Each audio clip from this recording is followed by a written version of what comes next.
Welcome to Out of the Question, a podcast that looks behind some common questions and uncovers the question behind the question while providing real solutions from a biblical world and life view. Your co-hosts are Pastor Charles Roberts and Andrea Schwartz, a teacher and mentor. This is Andrea Schwartz with another edition of the Out of the Question podcast, and I'm joined by my co-host, Charles Roberts. Hello, Charles. Hello, Andrea. So today we are bringing in a third person to our discussion, and the question that we're going to deal with is, how does God's law apply to creating a successful business? Now, that's a pretty straightforward question. Wouldn't you agree, Charles? Yes, it is. And of course, there are many types of business, and some are successful and some aren't. But I think the question that we want to eventually get to, and the question behind that question, is that can there really be any truly successful business or success generally without the application of God's law? And we have, in this instance, a very special guest who I think will be able to speak to those issues in a powerful way. And Andrea, if you would introduce him, that would be great. Absolutely. Jeremy Walker is with us. Jeremy lives in Florida, and he is affiliated with very successful Grace Community Schools. And you're going to discover, as we interact with Jeremy, that the foundation of his business, the business that his family is affiliated with, was deliberately and distinctively set up to further the kingdom of God. So, Jeremy, give us a brief bio of who you are, and we'll go from there. Well, it sounds great. I'm glad to be here again. Thank you for having me on. I'm a reverend here in Bonita Springs, Florida, which is southwest Florida here in the Naples area. I've been in this area since 1999. I'm married to my wife, Abigail. We have 11 children. We run a family-run Christian preschool, one of the Grace Community Schools. There's 9 locations here.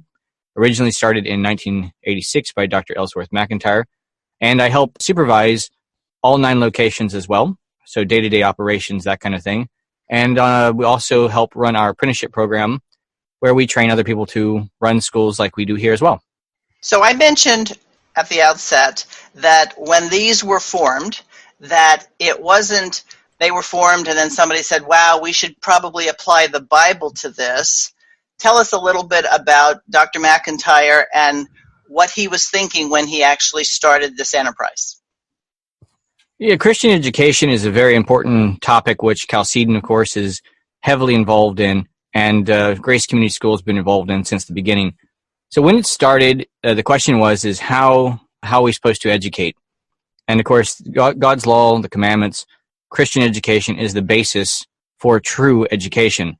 I think it's Rushdoony and Blumenfeld who use the phrases miseducation when anything is not based on God's law and the Bible. But that is the basis for the schools themselves, to be distinctly Christian, to come in and have a Christian education, as particularly starting with the youngest of children, from infants all the way up through age 12 is the starting point. But that is the idea, to start at the base, and also to help the most vulnerable. I know we'll get to this in a minute, most likely. Women and children, in particular, are the most vulnerable in our society. And we talk about Christian charity a lot, and the need for Christians to help those people in need the most. And we've discussed the concept of widows and orphans before, and the other talk we had during the Chalcedon presentation, and I know we're going to put a link to that after this. But that is kind of the basis of the concept, to have a distinctly Christian education and to be an impact to our local community. Charles, as a minister, you probably are used to people thinking that all ministry work either has to be in the church or volunteer. Is that your experience, is how people look at serving the kingdom of God, that they have to do it in that very narrow window? Yes, and unfortunately, this is a step away from, if not a betrayal of, one of the great things that was given to us in the Protestant Reformation, and the recognition that every calling in life can be a godly calling if we are doing it to God's glory and in fulfillment of what He calls us to do. And God calls us to be successful in following Him and obeying His word. We may have our ups and downs and our successes and failures from a human standpoint, but God's plan for us is victory in the ultimate sense. So absolutely, serving God in all areas of life is an important thing, but especially this area of education is a very significant one. And I would just like to ask Jeremy, I believe you said that your model starts with the youngest children, the youngest age group. So would this be something equivalent to what most people would understand as daycare? Most certainly, of course. The original name for Grace Community School was Grace Community Daycare and School. And we kind of changed the name slightly to just for the most part, it's called Grace Community School now.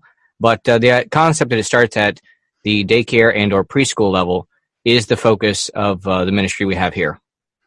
So when you have folks who come to your schools for whatever particular age group, whether it be daycare or higher level grade levels, what percentage would you say come and say, oh, okay, I'm sorry, I didn't realize that you folks taught the Bible here or whatever, I'll just go find some other place?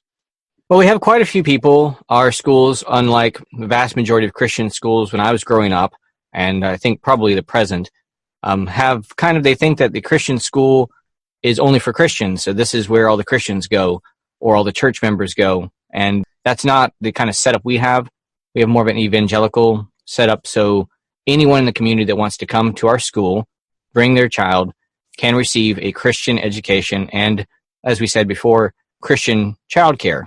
So a person can bring their children to us with the safety of knowing that we are going to take care of their child the proper way. So yeah, that is the concept of which we have here for what we're doing. The idea that these young children are important to us, and that's kind of what our focus is going to be. Now, I know that Dr. Rushdoony makes a differentiation in his book, The Philosophy of the Christian Curriculum, the difference between preaching and teaching, that they're not the same thing. And so my recollection of how he described it is that when you're in a teaching capacity, you don't try to convince someone that stealing is a bad idea. You teach that stealing is contrary to God's law. Is that the orientation you bring, Jeremy, in the schools that say, we're not going to try to convince the parents who say, well, we're not anything, we just want our kids to be taught? You don't say, well, then that's okay, we're going to accommodate how we teach your child according to what you believe. You make it pretty clear, we're going to teach your child according to what we believe. Well, correct. And that's what the open door is all about. Because we are open to the community, people from all walks of life and faith or no faiths do come to our facilities. But when they come, they know, like you said, very distinctly, we are a Christian organization and we're going to give their children a Christian education. But we've never had any people who come to us and say, well, don't teach my kid that. We've had a few people who were kind of standoffish at first because the typical normal evangelical church group, they have one thing in mind. And their number one thing in mind is to get somebody to come to their church and become a tither to their church. For us, our outlook is different. We are there to meet the needs of the parents and the children. We're there for Christian education. If they, like you said, if the parents themselves decide that they're going to listen to what we're doing or not, it's not something we're going to try to beat them over the head with. But if they are going to bring their children to a Christian daycare / preschool and school, then we're going to gladly bring them in and gladly give their children a Christian education. And I think that our question behind the question that Charles brought up about what does it mean to be successful, what I love about the model of Grace Schools is that you don't say, please excuse the fact that we are oriented in our life from a biblical world and life view. You put it out there, and people have the option to take it or leave it. When so many people approach how they're going to share the faith, instead of having people see that their lives need to fit into a biblical world and life view, what a lot of people do is they try to take the Bible and fit it into people's already existing lives. And I think one of the reasons that your businesses are a success, and just so people understand, you don't give away your services, you charge for your services. And in the process, God has not only blessed your enterprise, but allowed you to expand it and include more people. Well, that's a very interesting point that you make, because we do get that a lot. And we do charge for our services. We have the lowest child care rates in all of Southwest Florida. We advertise heavily, probably 10 times as much as anyone else in our entire area does. We have the best services and the best staff and the best programs and curriculums out of anywhere else. And also the most committed staff. The normal child care provider, at best, the director, might last 5 years. And all of ours, of course, like myself, been doing this for 19 years. But it's not just the idea that we charge for our services, which we do, but we also provide free child care for probably close to 1/4 of the children that come to our facility. There's done in a couple different ways. One way is that people who work at our facility, like our staff, if they have children, they can bring their children for free. So there's quite a number of women who are employed by our facilities who get free child care themselves. And so that's one way. The second way is that our church, Nicene Covenant Church here in Naples, also provides via the tithe of our church. The tithe money, like for myself and from everyone else, doesn't go into the church itself per se, but it goes into the funding of Christian education to provide scholarships to needy families, people that are having troubles, broken families and otherwise. And so we have a financial aid program, which parents can come and submit to the church, paperwork and whatnot, and can get either free or reduced child care to come to our facilities as well. So we're also providing free education, financial aid, and quite a bit of it to the number, around 2,000 students we have. Jeremy, let me ask a question about, I guess, what I'll hopefully characterize as the previously to this point unmentioned elephant in the room here. And that, of course, is the state. Now, just about everywhere, the state is involved, if not domineering, in the whole process of education. I'm just wondering how your schools have dealt with that issue, say, in terms of curriculum and other sort of things that the state mandates in the government schools. Well, yes, you can't get away from that, especially in the field of education. The state sees itself as being, we understand this from Rest Union and whatnot, the parent, basically, and so they're in charge of the education of children. That's the way they view themselves. And so anybody who runs a school, kind of like us, you do have to have the approval of the state, and you do have to meet standards. Here in Florida, and each state can vary depending on which state you're in, but you have to be one of two things here in the state of Florida. One, a school or center has to be licensed by the state, to strict state license. Or two, you have to have accreditation, which, of course, the accreditation company has permission from the state to give accreditation to the schools like ourselves. And we do have accreditation. We're not strictly state licensed. There's a whole lot that goes into strict state license, much like the fact that you can't actually teach the Bible. That's a whole other can of worms.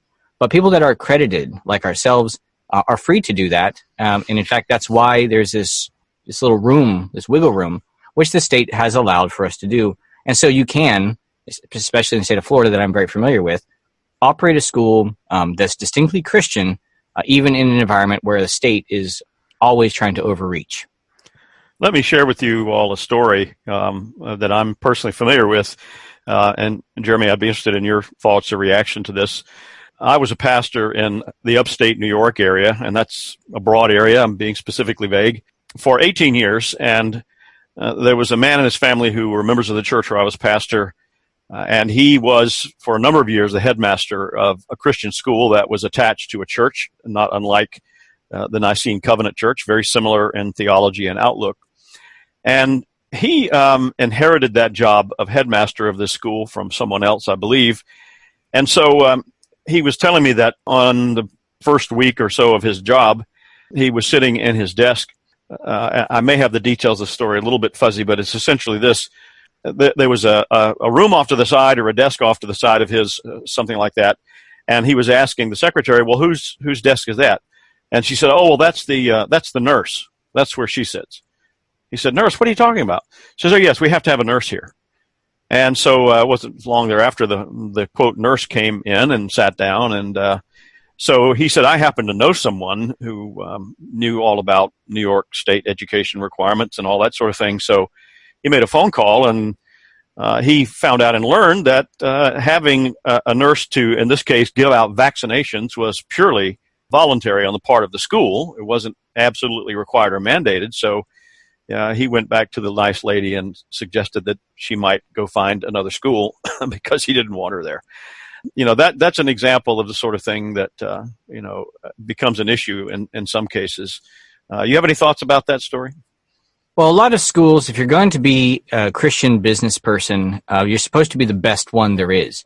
And so if you're in education, you should be the best teacher that there is. If you're the best manager, you should be the best manager there is. You're supposed to be salt and light to the world. You're supposed to be an example of what people are supposed to aspire to, and you're supposed to be a witness to what God's law does in society.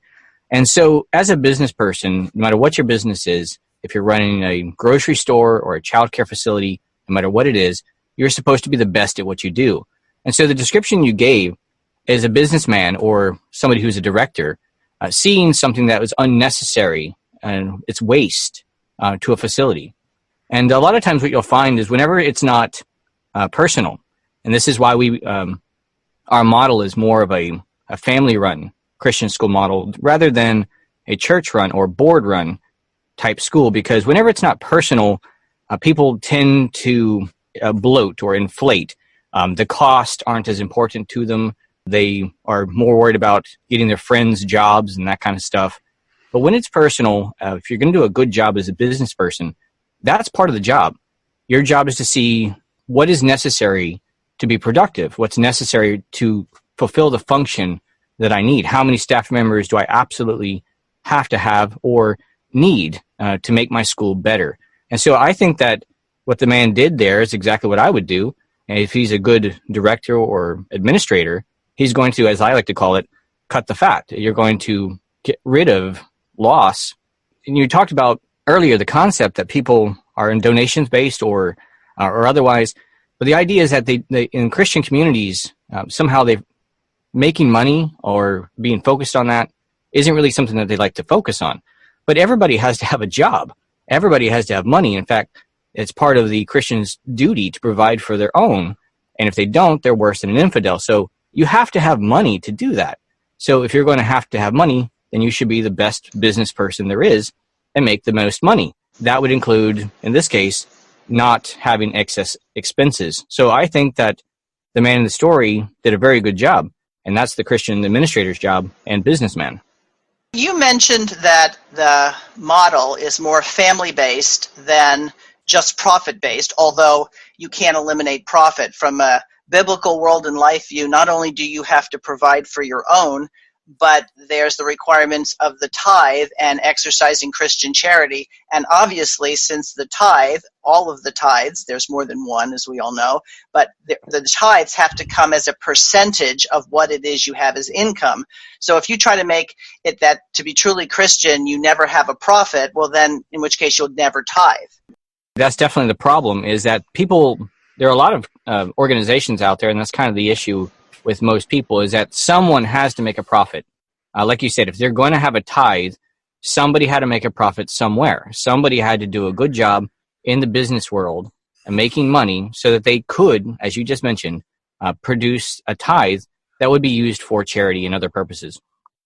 You said family business. Well, you mentioned at the outset that you have 11, and I happen to know that you have your 12th on the way, and that your wife works with you in the schools. Now, most people would say, having 11 children, how on earth can your wife actually work with you at the school? What happens to the children? What do you do with the children? Would you explain a little bit about how your model actually facilitates your family as opposed to hinders it? Oh, most certainly. It's a wonderful model because, as you said, we do get to work side by side, my wife and I think that's absolutely the best thing on the planet, to be able to work with your spouse all day long. Our children, while they're young, they're actually in our facility, and our facility goes up through officially kindergarten in our building and also has after-school programs and that stuff all the way through age 12. And so when they're young, they're actually like any normal student that's in the facility.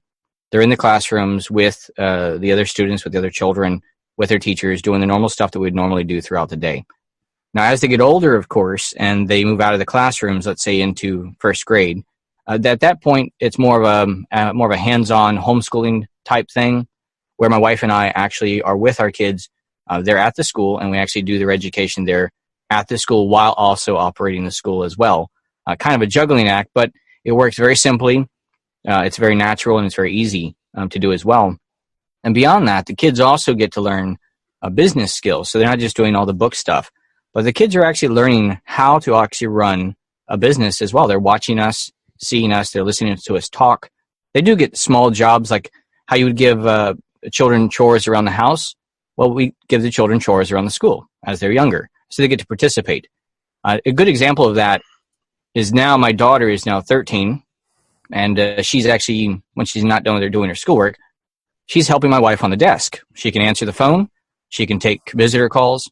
She can close out, take money, write receipts. Basically what a normal adult, what we would consider to be a secretary, could do, she's doing at 13 years old with no problem whatsoever. My son, I got a couple of sons, of course, the older ones. One of my sons is now 16, so he's now officially working in the classroom. He, of course, is one of the younger ones who's assisting in the classroom. But now he's learning classroom skills. So he's actually in the classroom as a teacher, assistant teacher, and helping them there and teaching Bible as well. So even at the age of 16, we're starting to have him teach Bible. So our way we do Bible at our school, we teach Bible twice a day. And so he's also doing that as well. So our school facilitates all those kinds of concepts, and it's a very natural thing. And they also get business skills. So by the time they're 17, 18, 19 years old, they will know how to run a business. And so it's quite the program. Now, some people would tell you working with your husband or working with your wife all day, I don't think I could handle it. But that's more of a product of a fractured society than a biblical model. Well, I definitely think so. I get enjoyment out of working with my wife.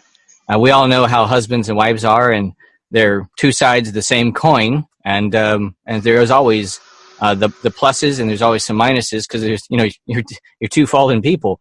But whenever you have your spouse working with you, especially in our business, my wife and I work side by side because she handles certain aspects of the business and I handle the other side of things. And so together, the school is Miss Sabby and Reverend Jeremy's school. We have kids who, and I've said this before on some of the stuff we do, it's not like VBS, Vacation Bible School.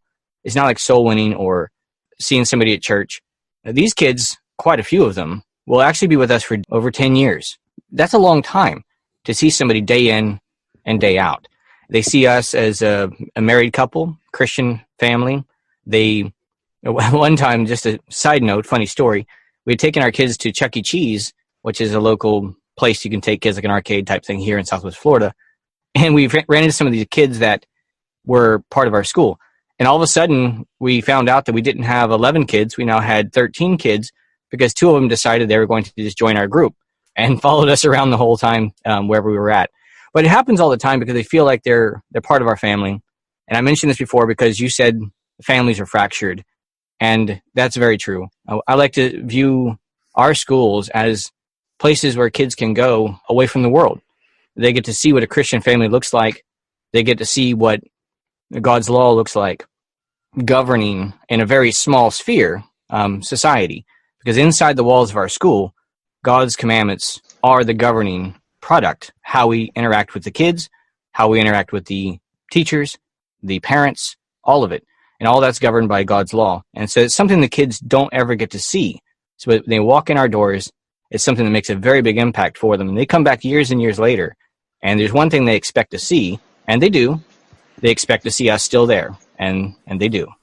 Jeremy, since your doors are open to any and all who may want to have their kids educated there at your schools, certainly one of the things that I suspect that you have to deal with for people, even among people who would self-identify as Christians of one sort or another, is the idea of athletics and sports.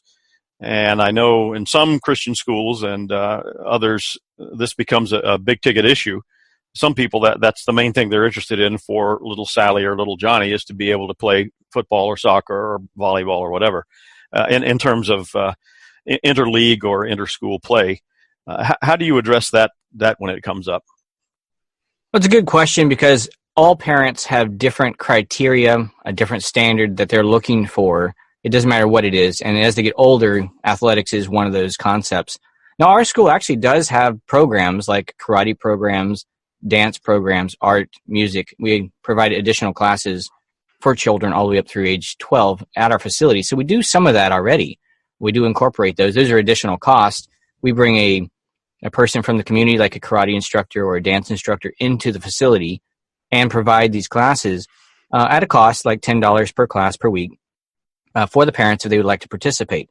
So in some ways, and we were mentioning earlier, the Christian businessman, if he's going to keep customers, he would think about, can I provide this to my customer?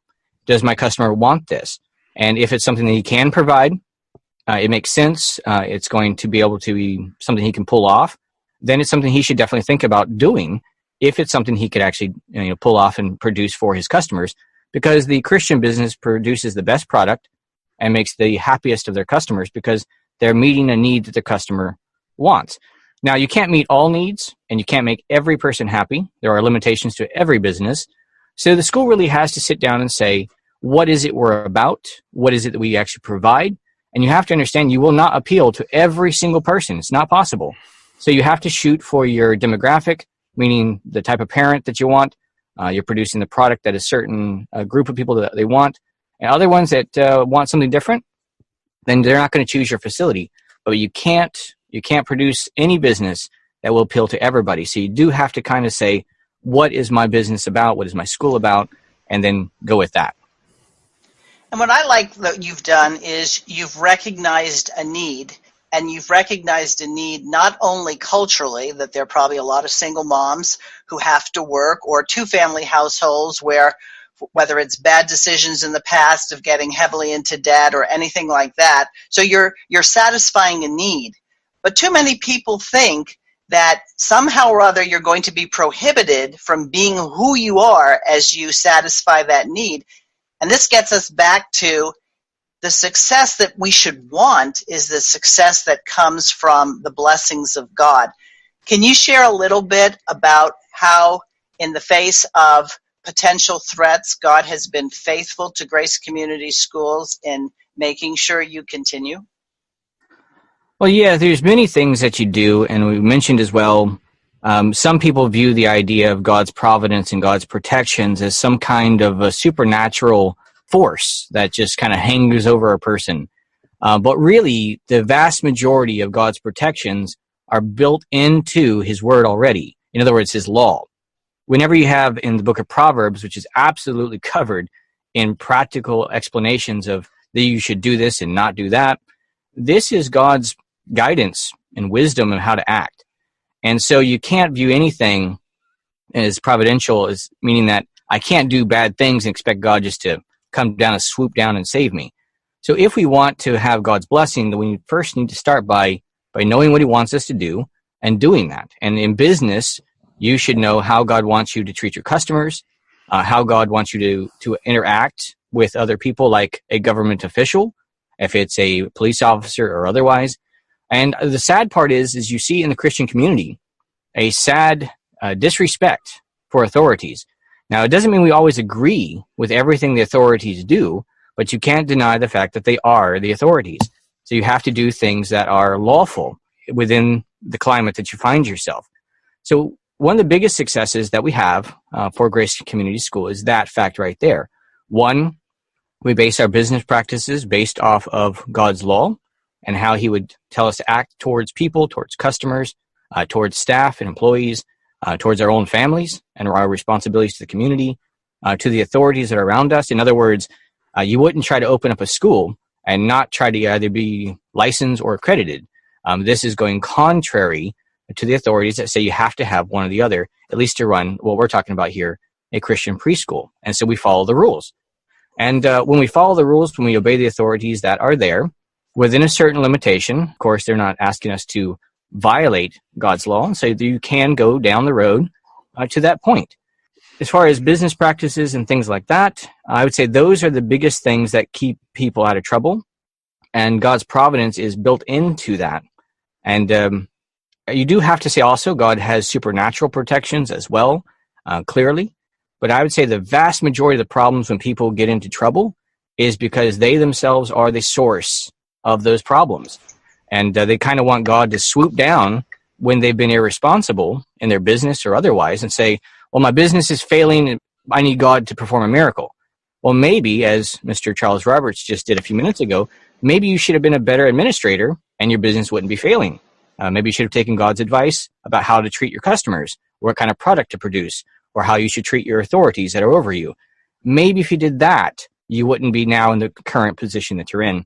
So I do think that God's providence is always there, but the vast majority of it is linked to how we act on a daily basis and how we structure our business. So that's where I would start right there. Success starts by first understanding God's authority and following God's law.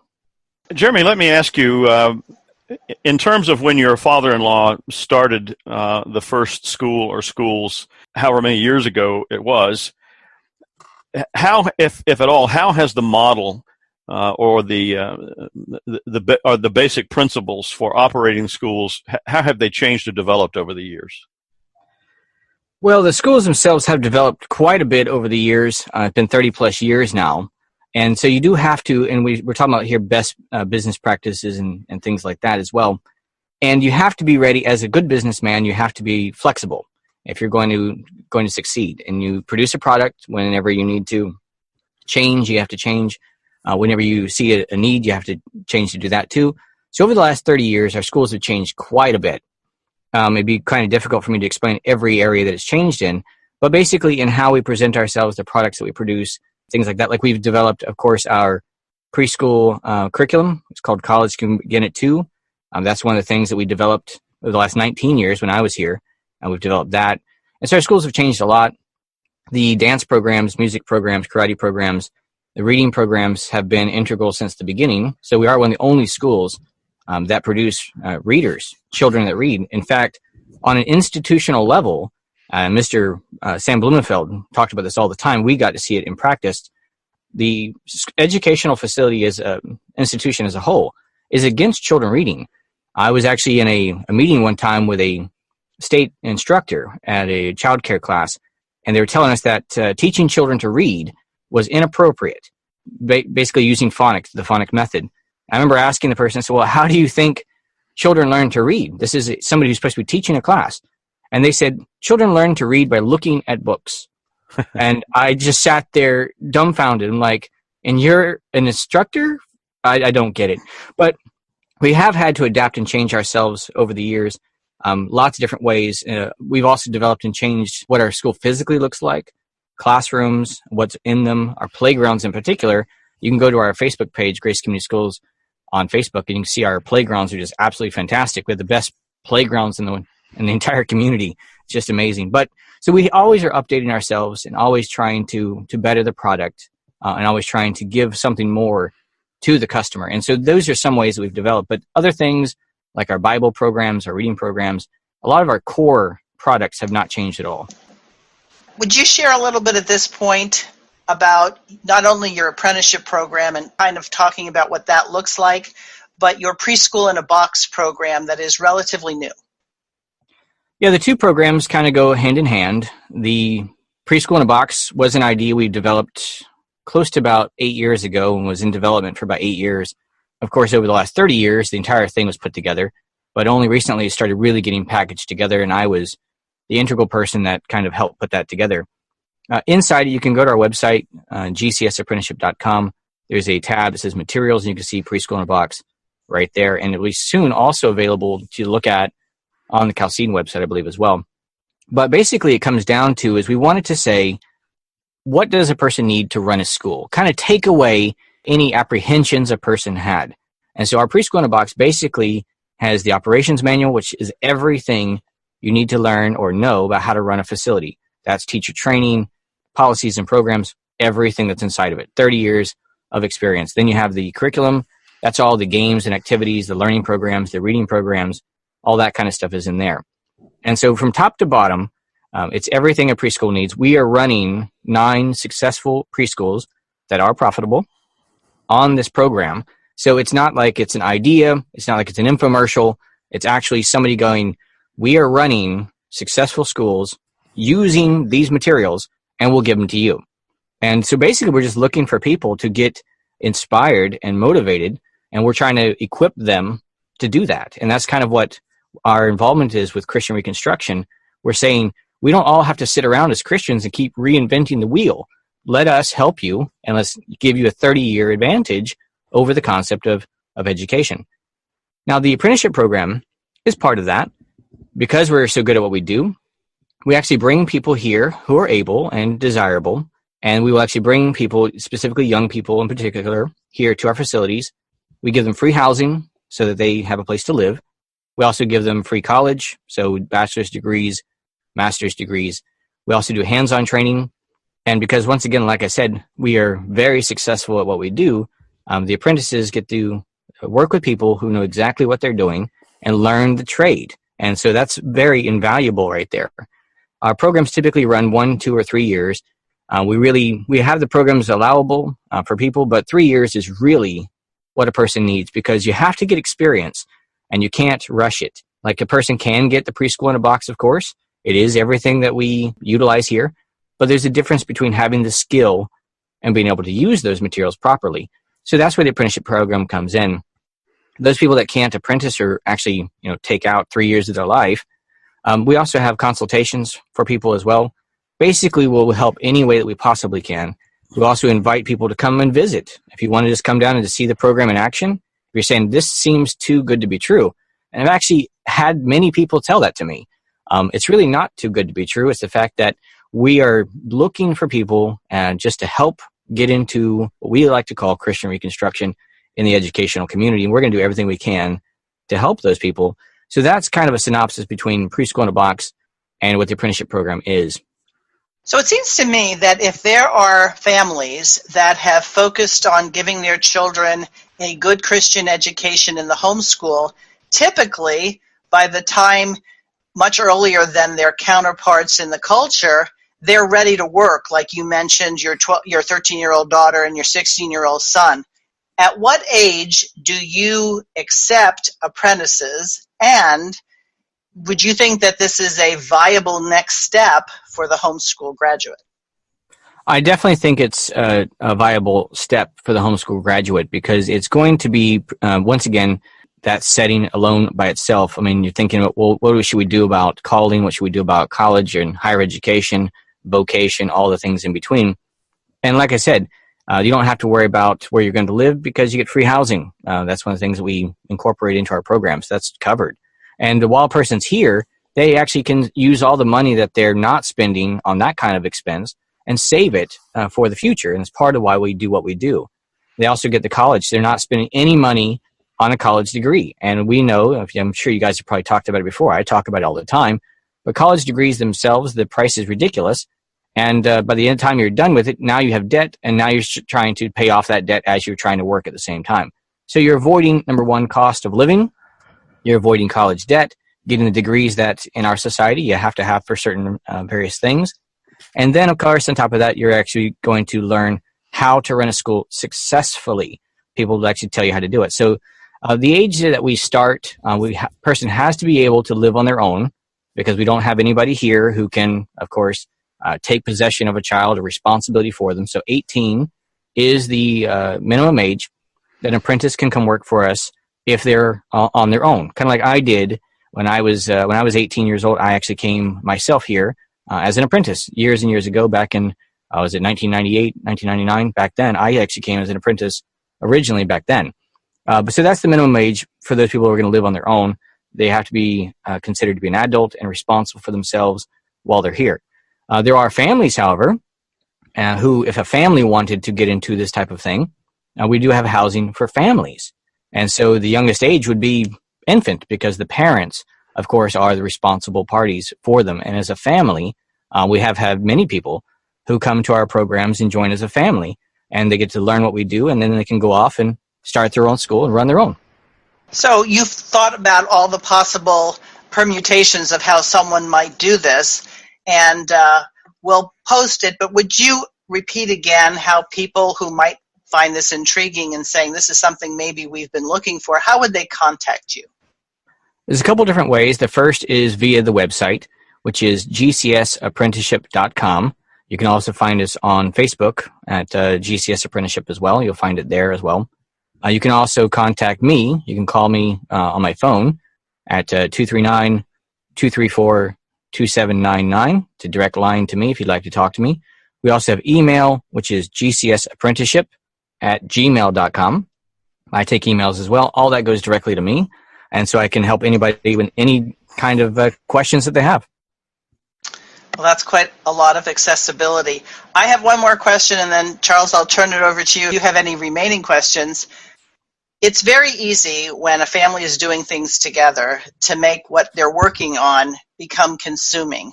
How do you balance being Reverend Jeremy and Miss Abby and your children being at the school and then maintaining a separate family life that allows you to have some distance from the school and actually be mom and dad with your children? Well, that's a very important question, and I think people do mix that up, that concept of work/family life, and a calling, a family calling, as I like to refer to it as, is all-encompassing. So there's no division between the work side and the family life. They go hand in hand, especially with a model like ours. We talked about it before because my wife and we run a business very successfully, and it's about 11 and a half hours a day. I go to work at 6:30. We don't leave until 6 or 6:30 at night. But we're not away from our children. We are with them all day long. And then when we go home, we're also with them then too. We have a complete, in Deuteronomy, I believe it is 6, where it talks about talking with your children all day, teaching them God's law. Our program gives the family structure better ability than anything else that I know of to do just that. So I don't think that there is a division here between those two. They go hand in hand with them. And also, the children don't see us as struggling like mommy and daddy are at work and they're, giving time away from us.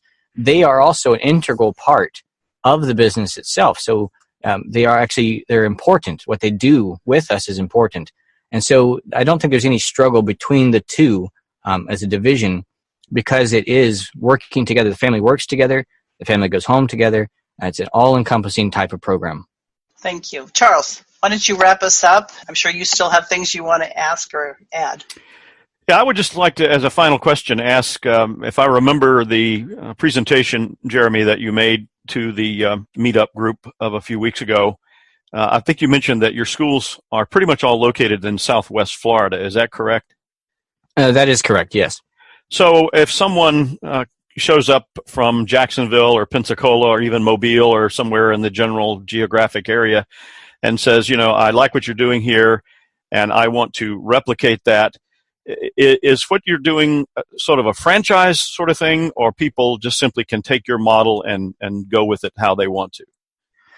Yeah, it's a very good question. It's kind of the secret sauce question, the secret recipes, and we're trying to give those away. So right now, we don't have any secrets we don't want to give out. We're trying to give our information out there. We're trying to train people. We're trying to bring people. We're trying to find people. And so, yes, I would be ecstatic if I could get a hold of people that would say, hey, man, I want to learn what you're doing. Can I replicate what you're doing? And I would say, yes. Tell me how I can help. But that's kind of the idea. We have helped and inspired other schools all around the country. Some of them who have actually taken the Grace Community name. Grace Community School I can think of in Mississippi and Alabama in particular. We had apprentices who were here who have now moved off and they utilized our name and our branding and this stuff. But they're not necessarily affiliated with us because that's not what we're about. We're not about building a franchise. Now we have here our 9 schools, and our job is to run our schools we have here and to expand. And very soon, my children are getting older and we'll be expanding very quickly, more than 9 locations very soon. But those people that would like to duplicate and replicate what we're doing, that's exactly what I'm trying to inspire people to do. Jeremy, I just want to say I think this is one of the most remarkable and exciting things that's going on in the area of Christian Reconstruction and has been for, as you pointed out, 30 years. A mutual friend of ours, Dr. Peter Hammond, has a program he calls Putting Feet to Your Faith. And I think that's very much what you folks have been doing there. And I am very, very thankful, as I know Andrea is, for the testimony and the work that you and your staff and your father-in-law have been about doing this. This is a tremendously significant and important thing. We want to thank you for spending time with us today.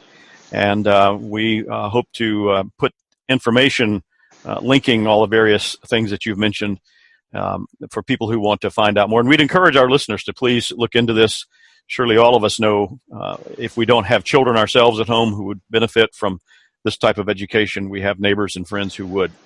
So, Andrea, if you would tell folks how they can get in touch with us. To get in touch with Charles and me, it's outofthequestionpodcast@gmail.com.